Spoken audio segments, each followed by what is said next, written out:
nagbabago ang lalaki sa paraan ng pagtrato mo. Minsan hindi mo mapapansin, pero ang isang lalaki ay nagbabago sa paraan ng pagtrato mo sa kanya. Kapag palagi mo siyang kinakausap ng may respeto, mas lalo siyang nagiging mahinahon.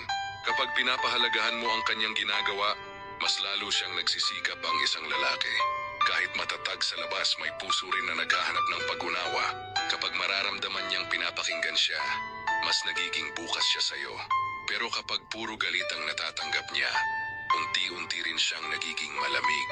Kapag palagi siyang minamaliit, darating ang araw, natatahimik na lang siya. Hindi dahil wala na siyang pakialam, kundi dahil napagod na siyang umintindi. Tandaan mo, ang lalaki ay parang salamin ng pagtrato mo. Kung puno ng lambing ang ibibigay mo, lambing din ang ibabalik sa'yo. Kung respeto ang ibibigay mo, mas lalo kanyang igagalang. Kung pagmamahal ang ipaparamdam mo, mas lalo kanyang pahahalagahan. Dahil sa huli, ang isang lalaki ay hindi lang nagbabago dahil sa panahon. Nagbago siya dahil sa taong kasama niya. Kaya kung gusto mong makita ang pinakamahusay sa kanya, simulan mo sa paraan ng pagtrato mo. Dahil minsan ang pagbabago ng lalaki nagsisimula sa'yo.